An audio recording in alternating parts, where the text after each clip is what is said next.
जय जिनेन्द्र। आज तथास्तु के बारे में मैं बताने वाला हूँ।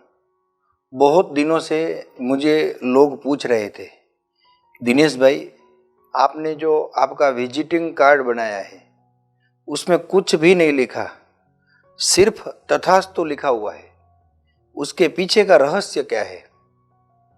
तो मैं एक बात जरूर बताऊंगा कि जब जब मैं गिरनार गया, आबू गया, बनारस गया, वहाँ बहुत सारे साधक मेरे को मिले और उसमें से 99% जो महात्मा थे, ऋषि मुनि थे, उनका एक ही शब्द था, तथास्तु।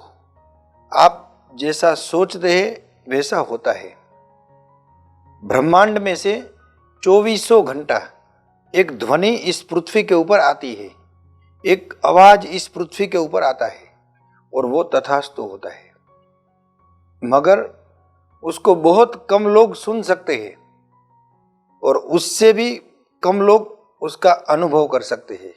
मैंने बहुत बार इसका अनुभव किया कि मैंने कुछ सोचा, फिर मैं 2 मिनट के लिए ध्यान में चला गया, तो धीरे धीरे मेरे कानों में वो ध्वनि सुनाने लगी।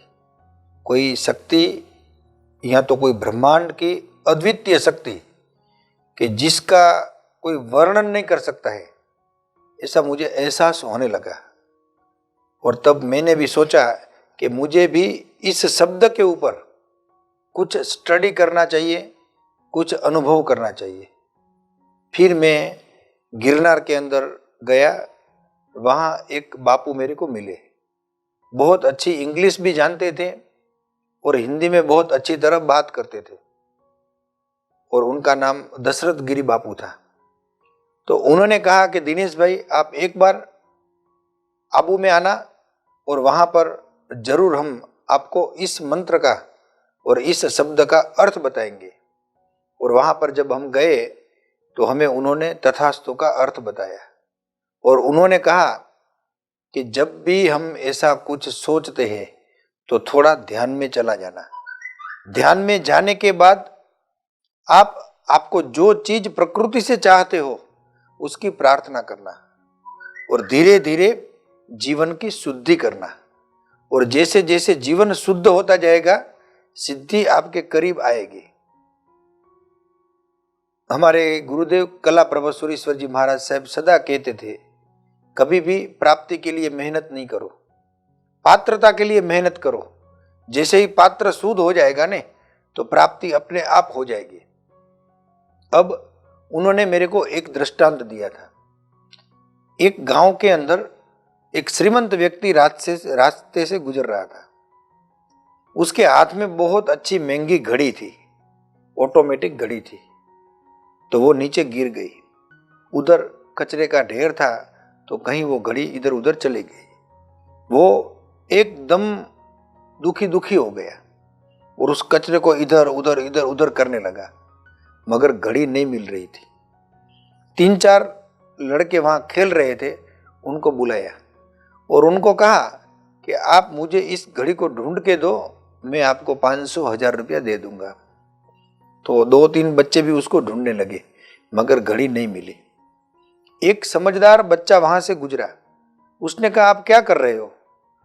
वो बोले मेरी एक बहुत महंगी घड़ी गुम हो गई है, उसको मैं ढूंढ रहा हूं।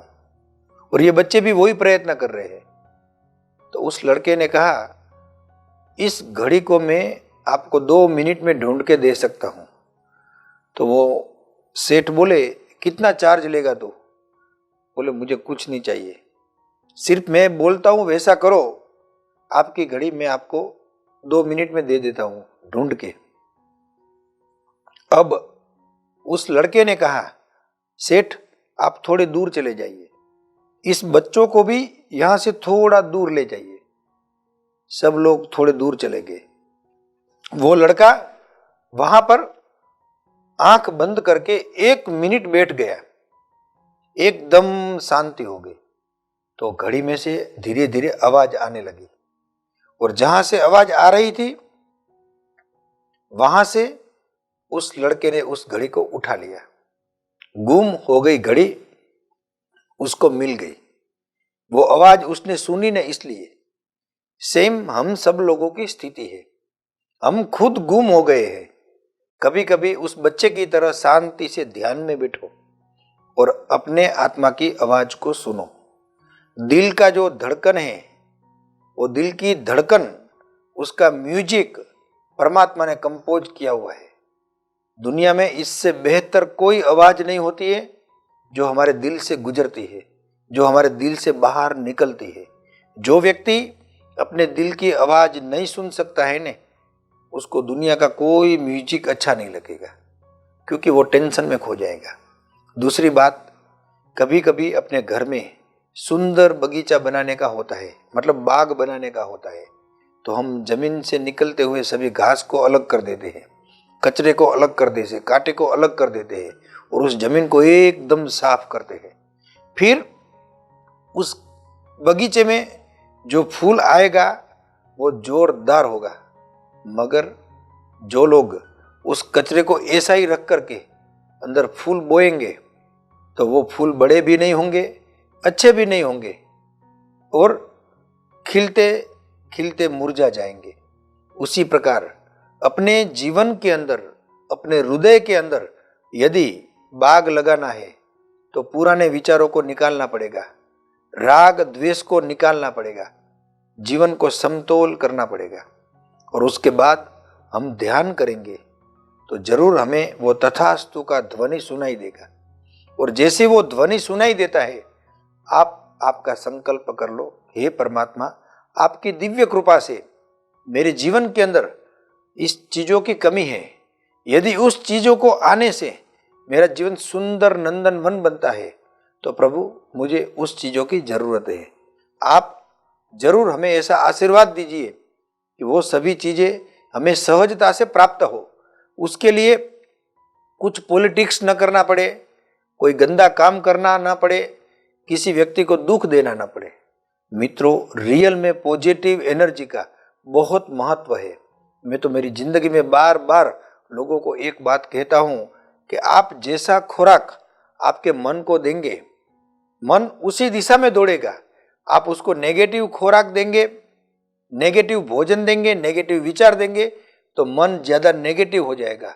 यदि उसको पॉजिटिव विचार देंगे, पॉजिटिव विचार के साथ साथ पॉजिटिव थिंकिंग करेंगे, मतलब संकल्प करेंगे, तो वो पॉजिटिव मन जरूर जोरदार अच्छा काम करेगा।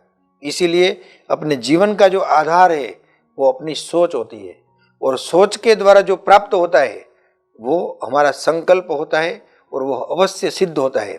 तो इस वीडियो को सुनने के बाद यदि आपको लगता है कि हमारे मित्रों में, हमारे स्वजनों में, हमारे कुछ घर के लोगों में बहुत नेगेटिव विचार आते हैं तो उनको जरूर ये सुनाइए कि जैसा सोचेंगे वैसा ही होगा। आप अच्छा सोचेंगे तो जरूर अच्छा होगा।